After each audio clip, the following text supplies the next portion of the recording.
ಕರಾವಳಿ ತೀರದಲ್ಲಿ ಕಡಲು ಕೊರೆತದ ಸಮಸ್ಯೆ ಇನ್ನಷ್ಟು ತೀವ್ರವಾಗ್ತಾ ಇದೆ. ನೂರಾರು ತೆಂಗಿನ ಮರಗಳು ಕಡಲು ಕೊರೆತದಿಂದಾಗಿ ಸಮುದ್ರದ ಪಾಲಾಗಿದೆ. ಮೂಳೂರು ತೊಟ್ಟಂ ಪ್ರದೇಶದಲ್ಲಿ ಅಪಾರ ಹಾನಿಯುಂಟಾಗಿದೆ. ಸಮುದ್ರ ತೀರದ ಮನೆಗಳಿರ್ತಕ್ಕಂತಹ ಸಂಪರ್ಕ ರಸ್ತೆ ಏನಿದೆ ಆ ರಸ್ತೆ ಕಡಿತಗೊಂಡಿದೆ. 3 ವರ್ಷಗಳಿಂದ ಈ ರೀತಿ ಸತತವಾಗಿ ಕಡಲು ಕೊರೆತ ಆಗ್ತಾ ಇದೆ. ಸಮುದ್ರ ತೀರದ ಮೀನುಗಾರರ ಕುಟುಂಬಗಳಿಗೆ ಸಿಕ್ಕಾಪಟ್ಟೆ ನಷ್ಟ ಕೂಡ ಆಗ್ತಾ ಇದೆ. ಮನೆ ಕುಚ್ಕೊಂಡು ಹೋಗುತ್ತಾ ಇದ್ದಕ್ಕಿದ್ದ ಹಾಗೆ. ಪಾಪ ಏನ್ ಮಾಡ್ಬೇಕು ಅವರು?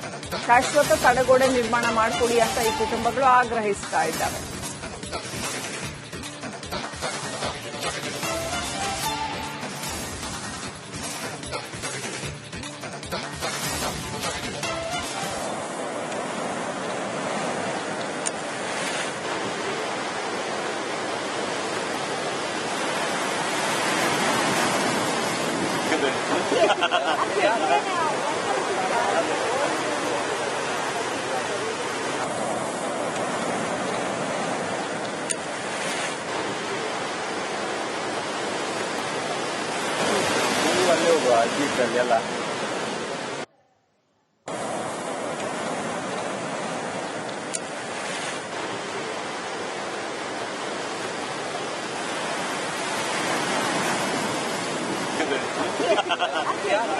ಸಮುದ್ರ ತೀರ ನಿವಾಸಿಗಳು ನಿತ್ಯ ಸಂಕಷ್ಟದಲ್ಲಿರ್ತಾರೆ. ಅದು ಕಾರಣ ಏನು ಅಂತ ಹೇಳಿದ್ರೆ ಕಡಲ್ ಕೊರೆತದ ಭೀತಿ ಇರುವಂತದ್ದು. ಸದ್ಯಕ್ಕೆ ಮಳೆಗಾಲ ಕಡಿಮೆ ಆದ್ರೂ ಕೂಡ ಮಳೆ 1-2-3 ದಿನದಿಂದ ಕಡಿತಗೊಂಡಿದ್ರು ಕೂಡ ಸಮುದ್ರದ ಅಬ್ಬರ ಕಮ್ಮಿ ಆಗಿಲ್ಲ. ಅದೇ ಕಾರಣದಿಂದಾಗಿ ಸಾಕಷ್ಟು ಕಡೆಯಲ್ಲಿ ಕಡಲ್ ಕೊರೆತ ಆಗಿರುವಂತದ್ದು. ಪ್ರಮುಖವಾಗಿ ನಾವು ಬೈಂದೂರು, ಕುಂದಾಪುರ ಇರ್ಬೋದು, ಕೋಡಿ ಬೀಚ್ ಇರ್ಬೋದು, ಉಡುಪಿಯ ಮಲ್ಪೆ ಮಟ್ಟು ಈ ಪ್ರದೇಶದಲ್ಲಾದ್ರೆ ಕಾಪು ತಾಲೂಕಿನ ಮೂಳೂರು ತೊಟ್ಟಂ ಅನ್ನುವಂತಹ ಪ್ರದೇಶದಲ್ಲಿ ಸಾಕಷ್ಟು ದೊಡ್ಡ ಪ್ರಮಾಣದಲ್ಲಿ ಕಡಲ್ ಕೊರೆತ ಸೃಷ್ಟಿಯಾಗಿರುವಂತದ್ದು. ಸಾಕಷ್ಟು ತೆಂಗಿನ ಮರಗಳು ಕೂಡ ಸಮುದ್ರದ ಪಾಲಾಗಿರುವಂತದ್ದು.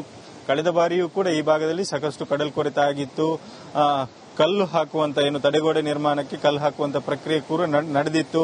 ಆದರೆ ಅದು ಯಾವುದೂ ಕೂಡ ಪ್ರಯೋಜನಕ್ಕೆ ಬಂದಿಲ್ಲ ಅನ್ನೋದನ್ನ ಈ ದೃಶ್ಯಗಳನ್ನು ನಾವು ಗಮನಿಸಬಹುದು. ಯಾಕಂದ್ರೆ ಸಾಕಷ್ಟು ಕಲ್ಲುಗಳನ್ನ ಹಾಕಲಾಗಿದೆ. ಸರ್ಕಾರದ ಬೊಕ್ಕಸದಿಂದ ಹಣವನ್ನು ಅದಕ್ಕಾಗಿ ವ್ಯಯ ಮಾಡಲಾಗಿದೆ. ಆದರೆ ಅದು ಯಾವುದೂ ಕೂಡ ಸಮುದ್ರದ ಅಬ್ಬರಕ್ಕೆ ಅದನ್ನು ತಡೆದು ನಿಲ್ಲಿಸುವಂತ ಶಕ್ತಿ ಇಲ್ಲದೆ ಕಲ್ಲೆಲ್ಲವೂ ಕೂಡ ಸಮುದ್ರದ ಪಾಲಾಗಿರುವಂತದ್ದು. ಮತ್ತೊಂದಷ್ಟು ತೆಂಗಿನ ಮರಗಳು ಕೂಡ ಸಮುದ್ರಕ್ಕೆ ಸೇರುವಂತ ದೃಶ್ಯಗಳನ್ನು ನಾವು ಗಮನಿಸಬಹುದು. ಸಾಕಷ್ಟು ಬಾರಿ ಕರಾವಳಿ ತೀರದ ಸಮುದ್ರ ತೀರದ ಜನ ಹೇಳ್ತಾರೆ ಇದಕ್ಕೊಂದು ಶಾಶ್ವತವಾದ ಪರಿಹಾರ ಆಗಬೇಕು, ತಡೆಗೋಡೆಯ ನಿರ್ಮಾಣ ಆಗಬೇಕು ಅನ್ನುವಂತ ಬೇಡಿಕೆಯನ್ನ ಇಡ್ತಾ ಬರ್ತಾ ಇದ್ದಾರೆ. ಆದ್ರೆ ಪ್ರತಿ ಬಾರಿಯೂ ಸರ್ಕಾರ ಏನ್ ಮಾಡ್ತದೆ ಅಂದ್ರೆ ಸಮುದ್ರಕ್ಕೆ ಕಲ್ಲು ಹಾಕುವಂತ ಒಂದು ಪ್ರಕ್ರಿಯೆಯನ್ನ ಮಾಡ್ತದೆ. ಆ ಕಲ್ಲು ಹಾಕುವ ಪ್ರಕ್ರಿಯೆಯಿಂದ ಸಮುದ್ರ ಸಾಕಷ್ಟು ಅಬ್ಬರ ಇದ್ದಾಗ ಅದು ಯಾವುದೂ ಕೂಡ ತಡೆಗೋಡೆಯಾಗಿ ನಿಲ್ಲೋದಿಲ್ಲ. ಅದೆಲ್ಲವೂ ಕೂಡ ಸಮುದ್ರದ ಗರ್ಭದೊಳಗೆ ಸೇರಿಕೊಳ್ತದೆ. ಮತ್ತಷ್ಟು ಕಲ್ಲುಗಳನ್ನ ತಂದು ಹಾಕುವಂತ ಪ್ರಮೇಯಗಳು ಸೃಷ್ಟಿ ಆಗ್ತದೆ. ಜೊತೆಗೆ ಸರ್ಕಾರದ ಬೊಕ್ಕಸವು ವ್ಯರ್ಥ ಆಗ್ತದೆ. ಜೊತೆಗೆ ಸ್ಥಳೀಯರ ಭೂಮಿಯನ್ನು ಕೂಡ ಸಾಕಷ್ಟು ಸಮುದ್ರ ತಿಂದು ಹಾಕ್ತದೆ. ಹಾಗಾಗಿ ಹಲವಾರು ಬಾರಿ ಈ ಪ್ರದೇಶದಲ್ಲಿ ವಾಸ ಮಾಡುವಂತ ಜನ ಮನೆ ಬಿಟ್ಟು ಹೋಗುವಂತ ಪರಿಸ್ಥಿತಿಯೂ ಕೂಡ ನಿರ್ಮಾಣ ಆಗ್ತದೆ. ನಾವು ದೃಶ್ಯದಲ್ಲಿ ಗಮನಿಸಬಹುದು. ಆ ಸಮುದ್ರದ ಈ ಅಬ್ಬರವನ್ನ ಅಥವಾ ಈ ಕೊರೆತವನ್ನು ತಡೆಗಟ್ಟುವುದಕ್ಕೆ ಒಂದು ಸೂಕ್ತವಾದ ಯೋಜನೆಯನ್ನ ರೂಪಿಸಬೇಕು ಅನ್ನುವಂತ ಒತ್ತಾಯ ಇರುವಂತದ್ದು. ಸರ್ಕಾರ ಈ ಕಡೆಗೆ ಗಮನ ಹರಿಸಬೇಕು. ಯಾಕಂದ್ರೆ ಕಲ್ಲು ಹಾಕುವ ಪ್ರಕ್ರಿಯೆಯಿಂದ ಸರ್ಕಾರದ ಬೊಕ್ಕಸಕ್ಕೂ ನಷ್ಟ, ಜೊತೆಗೆ ಸ್ಥಳೀಯರಿಗೂ ಅದರಿಂದ ಏನು ಅಂತ ಪ್ರಯೋಜನ ಆಗುವುದಿಲ್ಲ. ಕಡಲ್ ಕೊರೆತ ಮತ್ತೆ ಮತ್ತೆ ಆಗ್ತಾ ಇರ್ತದೆ. ಹಾಗಾಗಿ ಸರ್ಕಾರ ಈ ಕಡೆಗೆ ಗಮನ ಹರಿಸಬೇಕು ಅನ್ನೋದನ್ನ ಸ್ಥಳೀಯರು ಹೇಳ್ತಿರುವಂತದ್ದು. ಹರೀಶ್ ಪಾಲೆಚಾರ್, ರಿಪಬ್ಲಿಕ್ ಕನ್ನಡ, ಉಡುಪಿ. ಕರಾವಳಿ ತೀರದಲ್ಲಿ ಕಡಲು ಕೊರೆತದ ಸಮಸ್ಯೆ ಇನ್ನಷ್ಟು ತೀವ್ರವಾಗ್ತಾ ಇದೆ. ನೂರಾರು ತೆಂಗಿನ ಮರಗಳು ಕಡಲು ಕೊರೆತದಿಂದಾಗಿ ಸಮುದ್ರದ ಪಾಲಾಗಿದೆ. ಮೂಳೂರು ತೊಟ್ಟಂ ಪ್ರದೇಶದಲ್ಲಿ ಅಪಾರ ಹಾನಿಯುಂಟಾಗಿದೆ. ಸಮುದ್ರ ತೀರದ ಮನೆಗಳಿರ್ತಕ್ಕಂತಹ ಸಂಪರ್ಕ ರಸ್ತೆ ಏನಿದೆ ಆ ರಸ್ತೆ ಕಡಿತಗೊಂಡಿದೆ. 3 ವರ್ಷಗಳಿಂದ ಈ ರೀತಿ ಸತತವಾಗಿ ಕಡಲು ಕೊರೆತ ಆಗ್ತಾ ಇದೆ. ಸಮುದ್ರ ತೀರದ ಮೀನುಗಾರರ ಕುಟುಂಬಗಳಿಗೆ ಸಿಕ್ಕಾಪಟ್ಟೆ ನಷ್ಟ ಕೂಡ ಆಗ್ತಾ ಇದೆ. ಮನೆ ಕುಚ್ಕೊಂಡು ಹೋಗುತ್ತಾ ಇದ್ದಕ್ಕಿದ್ದ ಹಾಗೆ. ಪಾಪ ಏನ್ ಮಾಡ್ಬೇಕು ಅವರು? ಶಾಶ್ವತ ತಡೆಗೋಡೆ ನಿರ್ಮಾಣ ಮಾಡಿಕೊಡಿ ಅಂತ ಈ ಕುಟುಂಬಗಳು ಆಗ್ರಹಿಸ್ತಾ ಇದ್ದಾವೆ.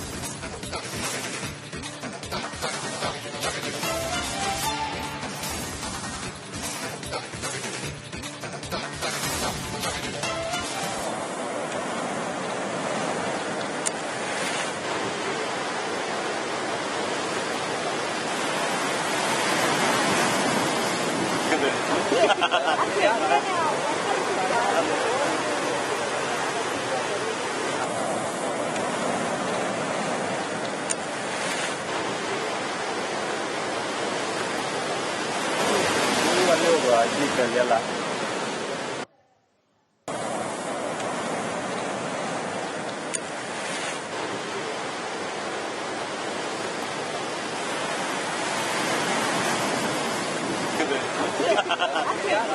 ಸಮುದ್ರ ತೀರ ನಿವಾಸಿಗಳು ನಿತ್ಯ ಸಂಕಷ್ಟದಲ್ಲಿರ್ತಾರೆ. ಅದು ಕಾರಣ ಏನು ಅಂತ ಹೇಳಿದ್ರೆ ಕಡಲ್ ಕೊರೆತದ ಭೀತಿ ಇರುವಂತದ್ದು. ಸದ್ಯಕ್ಕೆ ಮಳೆಗಾಲ ಕಡಿಮೆ ಆದ್ರೂ ಕೂಡ ಮಳೆ ಒಂದೆರಡು ಮೂರು ದಿನದಿಂದ ಕಡಿತಗೊಂಡಿದ್ರು ಕೂಡ ಸಮುದ್ರದ ಏನು ಅಬ್ಬರ ಕಮ್ಮಿ ಆಗಿಲ್ಲ. ಅದೇ ಕಾರಣದಿಂದಾಗಿ ಸಾಕಷ್ಟು ಕಡೆಯಲ್ಲಿ ಕಡಲ್ ಕೊರೆತ ಆಗಿರುವಂತದ್ದು. ಪ್ರಮುಖವಾಗಿ ನಾವು ಬೈಂದೂರು, ಕುಂದಾಪುರ ಇರ್ಬೋದು, ಕೋಡಿ ಬೀಚ್ ಇರ್ಬೋದು, ಉಡುಪಿಯ ಮಲ್ಪೆ ಮಟ್ಟು ಈ ಪ್ರದೇಶದಲ್ಲಾದ್ರೆ ಕಾಪು ತಾಲೂಕಿನ ಮೂಳೂರು, ತೊಟ್ಟಂ ಅನ್ನುವಂತ ಪ್ರದೇಶದಲ್ಲಿ ಸಾಕಷ್ಟು ದೊಡ್ಡ ಪ್ರಮಾಣದಲ್ಲಿ ಕಡಲ್ ಕೊರೆತ ಸೃಷ್ಟಿಯಾಗಿರುವಂತದ್ದು. ಸಾಕಷ್ಟು ತೆಂಗಿನ ಮರಗಳು ಕೂಡ ಏನು ಸಮುದ್ರದ ಪಾಲಾಗಿರುವಂತದ್ದು.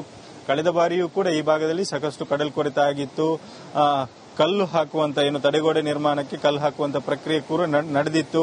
ಆದರೆ ಅದು ಯಾವುದೂ ಕೂಡ ಪ್ರಯೋಜನಕ್ಕೆ ಬಂದಿಲ್ಲ ಅನ್ನೋದನ್ನ ಈ ದೃಶ್ಯಗಳನ್ನ ನಾವು ಗಮನಿಸಬಹುದು. ಯಾಕಂದ್ರೆ ಸಾಕಷ್ಟು ಕಲ್ಲುಗಳನ್ನ ಹಾಕಲಾಗಿದೆ. ಸರ್ಕಾರದ ಬೊಕ್ಕಸದಿಂದ ಹಣವನ್ನು ಅದಕ್ಕಾಗಿ ವ್ಯಯ ಮಾಡಲಾಗಿದೆ. ಆದರೆ ಅದು ಯಾವುದೂ ಕೂಡ ಸಮುದ್ರದ ಅಬ್ಬರಕ್ಕೆ ಅದನ್ನು ತಡೆದು ನಿಲ್ಲಿಸುವಂತ ಶಕ್ತಿ ಇಲ್ಲದೆ ಕಲ್ಲೆಲ್ಲವೂ ಕೂಡ ಸಮುದ್ರದ ಪಾಲಾಗಿರುವಂತದ್ದು. ಮತ್ತೊಂದಷ್ಟು ತೆಂಗಿನ ಮರಗಳು ಕೂಡ ಸಮುದ್ರಕ್ಕೆ ಸೇರುವಂತ ದೃಶ್ಯಗಳನ್ನು ನಾವು ಗಮನಿಸಬಹುದು. ಸಾಕಷ್ಟು ಬಾರಿ ಕರಾವಳಿ ತೀರದ ಸಮುದ್ರ ತೀರದ ಜನ ಹೇಳ್ತಾರೆ ಇದಕ್ಕೊಂದು ಶಾಶ್ವತವಾದ ಪರಿಹಾರ ಆಗಬೇಕು, ತಡೆಗೋಡೆಯ ನಿರ್ಮಾಣ ಆಗಬೇಕು ಅನ್ನುವಂತ ಬೇಡಿಕೆಯನ್ನ ಇಡ್ತಾ ಬರ್ತಾ ಇದ್ದಾರೆ. ಆದ್ರೆ ಪ್ರತಿ ಬಾರಿಯೂ ಸರ್ಕಾರ ಏನ್ ಮಾಡ್ತದೆ ಅಂದ್ರೆ ಸಮುದ್ರಕ್ಕೆ ಕಲ್ಲು ಹಾಕುವಂತ ಒಂದು ಪ್ರಕ್ರಿಯೆಯನ್ನ ಮಾಡ್ತದೆ. ಆ ಕಲ್ಲು ಹಾಕುವ ಪ್ರಕ್ರಿಯೆಯಿಂದ ಸಮುದ್ರ ಸಾಕಷ್ಟು ಅಬ್ಬರ ಇದ್ದಾಗ ಅದು ಯಾವುದೂ ಕೂಡ ತಡೆಗೋಡೆಯಾಗಿ ನಿಲ್ಲೋದಿಲ್ಲ. ಅದೆಲ್ಲವೂ ಕೂಡ ಸಮುದ್ರದ ಗರ್ಭದೊಳಗೆ ಸೇರಿಕೊಳ್ತದೆ. ಮತ್ತಷ್ಟು ಕಲ್ಲುಗಳನ್ನ ತಂದು ಹಾಕುವಂತ ಪ್ರಮೇಯಗಳು ಸೃಷ್ಟಿಯಾಗ್ತದೆ. ಜೊತೆಗೆ ಸರ್ಕಾರದ ಬೊಕ್ಕಸವು ವ್ಯರ್ಥ ಆಗ್ತದೆ. ಜೊತೆಗೆ ಸ್ಥಳೀಯರ ಭೂಮಿಯನ್ನು ಕೂಡ ಸಾಕಷ್ಟು ಸಮುದ್ರ ತಿಂದು ಹಾಕ್ತದೆ. ಹಾಗಾಗಿ ಹಲವಾರು ಬಾರಿ ಈ ಪ್ರದೇಶದಲ್ಲಿ ವಾಸ ಮಾಡುವಂತ ಜನ ಮನೆ ಬಿಟ್ಟು ಹೋಗುವಂತ ಪರಿಸ್ಥಿತಿಯೂ ಕೂಡ ನಿರ್ಮಾಣ ಆಗ್ತದೆ. ನಾವು ದೃಶ್ಯದಲ್ಲಿ ಗಮನಿಸಬಹುದು. ಆ ಸಮುದ್ರದ ಈ ಅಬ್ಬರವನ್ನ ಅಥವಾ ಈ ಕೊರೆತವನ್ನ ತಡೆಗಟ್ಟುವುದಕ್ಕೆ ಒಂದು ಸೂಕ್ತವಾದ ಯೋಜನೆಯನ್ನ ರೂಪಿಸಬೇಕು ಅನ್ನುವಂತ ಒತ್ತಾಯ ಇರುವಂತದ್ದು. ಸರ್ಕಾರ ಈ ಕಡೆಗೆ ಗಮನ ಹರಿಸಬೇಕು. ಯಾಕಂದ್ರೆ ಕಲ್ಲು ಹಾಕುವ ಪ್ರಕ್ರಿಯೆಯಿಂದ ಸರ್ಕಾರದ ಬೊಕ್ಕಸಕ್ಕೂ ನಷ್ಟ, ಜೊತೆಗೆ ಸ್ಥಳೀಯರಿಗೂ ಅದರಿಂದ ಏನು ಅಂತ ಪ್ರಯೋಜನ ಆಗುವುದಿಲ್ಲ. ಕಡಲ್ ಕೊರೆತ ಮತ್ತೆ ಮತ್ತೆ ಆಗ್ತಾ ಇರ್ತದೆ. ಹಾಗಾಗಿ ಸರ್ಕಾರ ಈ ಕಡೆಗೆ ಗಮನ ಹರಿಸಬೇಕು ಅನ್ನೋದನ್ನ ಸ್ಥಳೀಯರು ಹೇಳ್ತಿರುವಂತದ್ದು. ಹರೀಶ್ ಪಾಲೆಚಾರ್, ರಿಪಬ್ಲಿಕ್ ಕನ್ನಡ, ಉಡುಪಿ.